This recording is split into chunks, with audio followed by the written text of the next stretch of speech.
पर मिसाइल और रॉकेट की बौछार कर रहे हैं। हिजबुल्लाह को तुर्की से मिल रहे सपोर्ट ने युद्ध को नया मोड़ दे दिया है। अरब देशों में भी ईरान ने इजराइल के खिलाफ माहौल बना दिया है। उधर तुर्की में रखे अमेरिका के एटम बम इजराइल के लिए सबसे बड़ा थ्रेट बन गए हैं।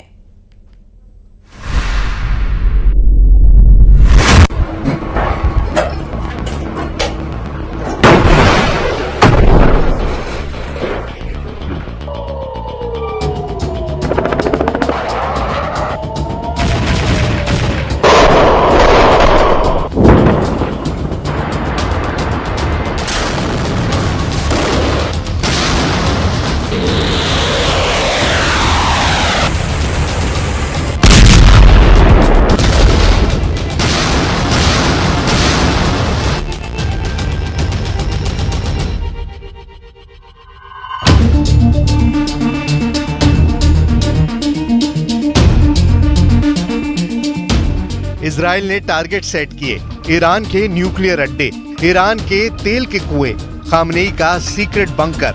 लोकेशन तय हो चुकी है, लेकिन हमले का वक्त अभी तय नहीं। हमला तब होगा जब अमेरिका से ग्रीन सिग्नल मिलेगा। सुपर पावर ने नेतन्याहू को एटमी साइट दहलाने की मंजूरी अब तक नहीं दी है। इसी वजह से इजराइल ईरान फ्रंट पर सब्र दिखा रहा है, बाकी जगह दुश्मनों को चुन चुन कर दहला रहा है।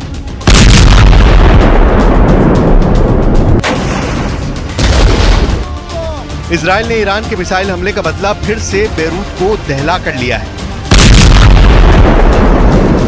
आधी रात जंगी जेट से बारूद बरसाकर बेरूत को पाट दिया गया है।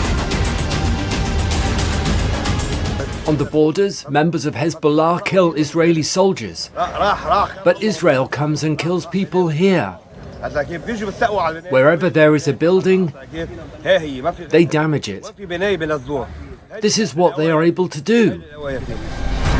इजराइल के हमले में झुलसे बेरूत में धुएं का गुबार अगली सुबह तक उठता रहा। बेरूत में जलती इमारतों से उठती लपटें अब भी शांत नहीं हुई हैं। इतने पर भी नेतन्याहू को सुकून नहीं मिला है। इजराइल अपने हर दुश्मन की टोटल तबाही के मिशन में जुट गया है। लेबनान में हिजबुल्लाह पर बारूदी प्रहार नॉनस्टॉप जारी है। यमन में हूती विद्रोहियों को जंगी जेट से आईडीएफ दहला रही है। नेतन्याहू ने गजा और वेस्ट बैंक में हमास को रॉकेट अटैक से धुआं कर रखा है। सीरिया में भी इजराइल ने नया फ्रंट खोलकर मिलिशिया लड़ाकों के चीथड़े उड़ा दिए हैं। इजराइल के हाहाकारी हमले से अब भी बचा हुआ है तो वो है सिर्फ ईरान। लेकिन कब तक?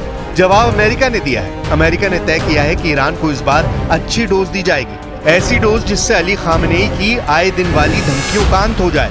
ईरान से युद्ध में सुपर पावर अमेरिका इजराइल को फुल सपोर्ट देने का ऐलान कर चुका है। लेकिन जो बाइडेन ने नेतन्याहू के सामने एक शर्त रख दी है। इसी शर्त पर हमले ने फिलहाल ब्रेक लगा दी है। शर्त क्या है? खुद जो बाइडेन की जुबानी सुन लीजिए।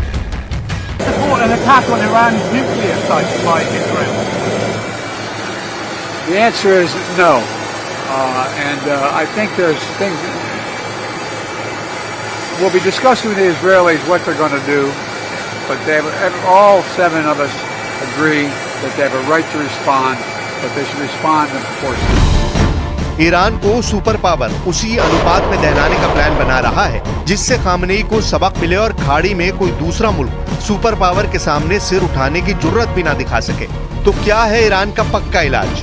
अमेरिका का वॉर प्लान। नेतन्याहू क्या इस पर राजी होंगे? कहना मुश्किल है। इजराइल इस वक्त बौखलाया हुआ है। इजराइल दुश्मनों की तबाही तक रुकने वाला नहीं।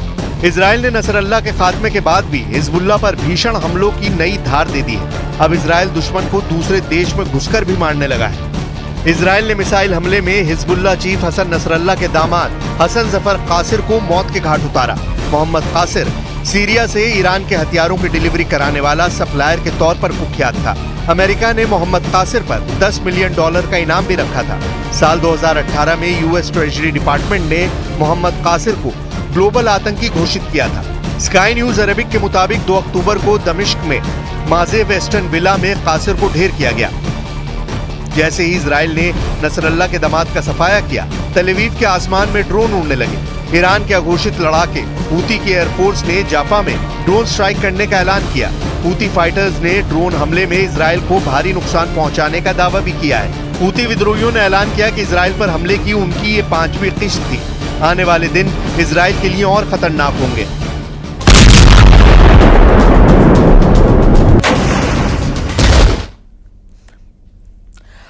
हूथी विद्रोही जाफा में कई ठिकानों को निशाना बना रही हैं और बना चुके भी हैं। वो ड्रोन हमले से जाफा को दहला चुके हैं और अब उन्होंने अपना अगला टारगेट भी सेट कर लिया है, जिससे नेतन्याहू की चिंता बढ़ गई है, क्योंकि हूथी लड़ाकों की मिसाइल रेंज में पूरा इजराइल आता है।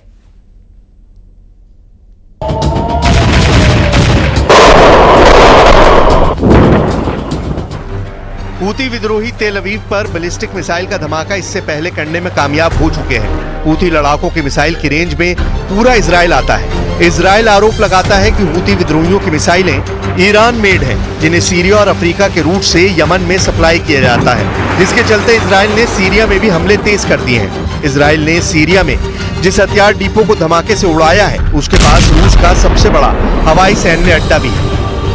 गुरुवार की सुबह इजराइल के फाइटर ड्रोन और जंगी जेट ने सीरिया के जबलेह में हथियार डिपो पर मिसाइल स्ट्राइक की। 40 से 50 मिनट तक चले हमले के दौरान बारूदी धमाके का शोर कई किलोमीटर दूर तक सुनाई देता रहा। जिस हथियार डिपो को दहलाया गया वो सीरिया में सबसे बड़े रूसी एयरबेस हमीमीम के करीब लताकिया में है। मीडिया रिपोर्ट्स के मुताबिक इजराइल के हमले के जवाब में रूस के फाइटर जेट ने भी उड़ान भरी। हालांकि तब तक इजराइल अपनी हद में वापस लौट चुका था। इजराइल के ताबड़तोड़ हमलों से तेहरान में खलबली है। ईरान के सुप्रीम लीडर की धमकी के बाद प्रेसिडेंट पेज़ेश्कियान ने भी नेतन्याहू को युद्ध की चुनौती दे दी है।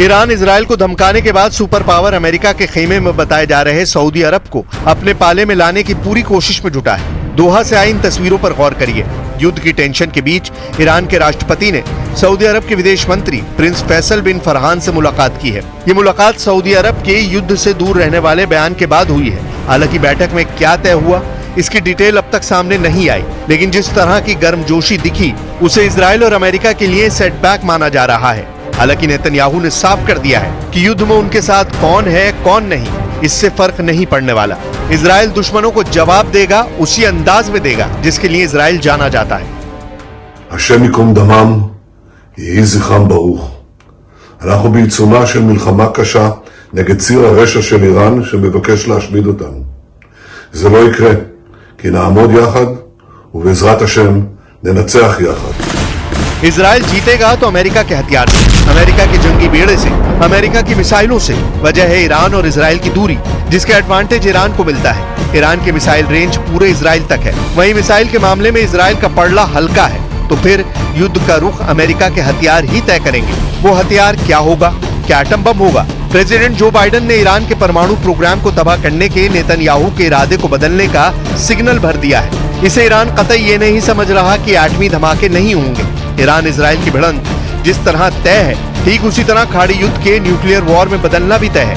भारत में इजराइल के राजदूत रूवेन अजार से सुनिए कि दुश्मन से बदला कैसे लिया जाएगा।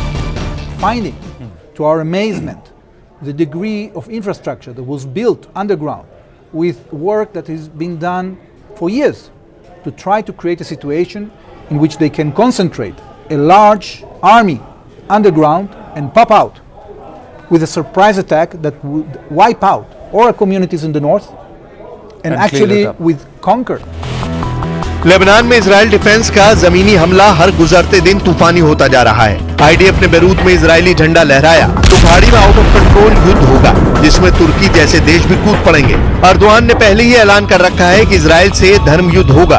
तुर्की नेटो फोर्सेस का हिस्सा है। तुर्की में अमेरिका के एटमी हथियारों की तैनाती भी है। युद्ध के माहौल के बीच ये एटमी हथियार इजराइल के लिए सबसे बड़ा थ्रेट बन चुके हैं। पश्चिमी मीडिया रिपोर्ट्स में दावा किया गया है कि ईरान पर एटमी हमला इजराइल के वजूद को खतरे में डाल सकता है।